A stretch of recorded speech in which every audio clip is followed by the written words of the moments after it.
Hi, today we're going to make rice with white sauce. So you need to boil 1 cup of any type of rice that you like. Once it's cooked, you take it off the heat, you drain it, and you let it cool. In the meanwhile, we're going to make some white sauce. You need 2 tablespoons of cornstarch and half a liter of milk. You put salt, pepper, and you put it on the heat. Once it thickens, you let it cook for 1 more minute and take it off the heat.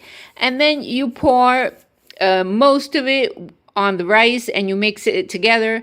And you leave some white sauce apart. You leave it aside, and then you just put the rice with the white sauce in any oven pan. I put it in a Corningware. I made individual ones because the other one I put broccoli and one is without broccoli. And then we just put some mozzarella sticks inside the rice. We just stick them in there. Then I covered it with white sauce, the remaining white sauce that we had. And I put slices of mozzarella cheese on top of it.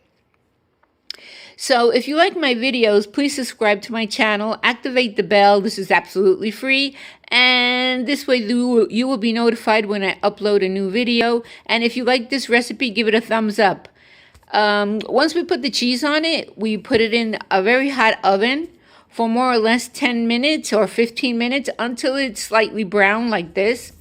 And that's it. Let it cool a bit because the cheese and the white sauce are really hot. So I hope you guys try it. You can eat this with meat, with fish, with chicken, with whatever you like, or just eat this by itself. Instead of broccoli, you can put other vegetables or corn or whatever you guys like.